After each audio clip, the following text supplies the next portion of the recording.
Fantastis! Baru kuartal pertama tahun 2024 ini berjalan, transaksi judi daring sudah mencapai lebih dari 100 triliun rupiah. Dengan demikian total transaksi judi daring yang tercatat dari tahun 2017 hingga sekarang mencapai 600 triliun rupiah. Memberantas judi daring bukan pekerjaan mudah, karena selain bersifat lintas yurisdiksi, uang hasil kejahatan judi kini disinyalir telah menjadi modal untuk usaha pinjaman daring ilegal. Dengan demikian, ibarat lingkaran setan, kini keduanya begitu mengakar kuat dalam sistem sosial dan ekonomi masyarakat. Presiden Joko Widodo telah menandatangani keputusan Presiden nomor 21 tahun 2024 tentang Satuan Tugas Pemberantasan Perjudian Daring. Selain untuk mendukung upaya percepatan pemberantasan perjudian daring secara terpadu, Satgas juga bertugas memerangi penyakit masyarakat itu dari hulu ke hilir.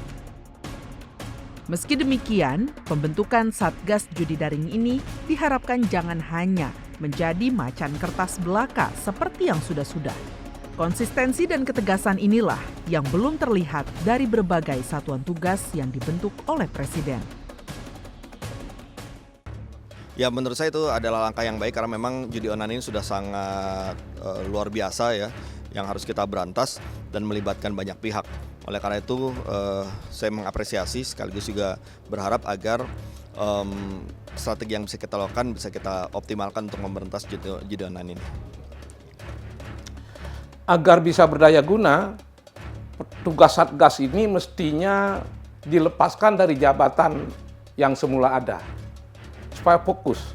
Nah, kelemahan yang ada selama ini Satgas itu masih merangkap jabatan lama, sedangkan jabatan di Satgas itu sebagai sambilan dan sambil menunggu redanya isu-isu yang berkaitan dengan itu. Begitu reda, Satgas ini semakin lemah, loyo, lalu menghilang.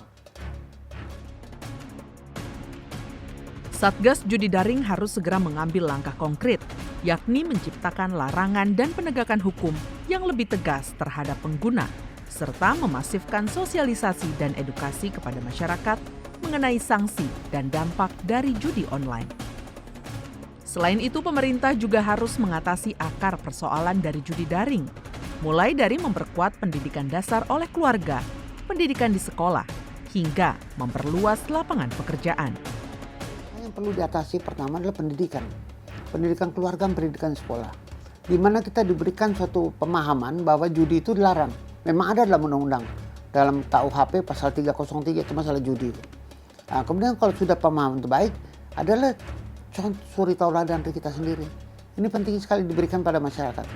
Dan ketiga adalah menerapkan hukum yang tegas terhadap mereka yang melakukan judi online. Lebih dari 2 juta situs online yang diblokir oleh Kominfo. Tapi hal yang ingin kami tekankan lagi bahwa kami berharap dengan adanya Satgas ini sinergi, koordinasi yang lebih baik lagi antar mitra, kemitraan yang memang menangani berkaitan dengan judi online ini bisa lebih tersinergikan dengan baik ya. Selain menegakkan hukum, memperkuat pendidikan tentang bahaya judi daring di kalangan masyarakat, dan memperluas lapangan pekerjaan adalah langkah-langkah proaktif yang perlu ditingkatkan. Pendidikan yang menyeluruh dapat memberikan pemahaman yang lebih baik tentang konsekuensi hukum dan sosial dari perjudian daring. Sementara lapangan pekerjaan yang lebih luas dapat mengurangi tekanan ekonomi yang mungkin memicu orang mencari sumber pendapatan yang tidak sah.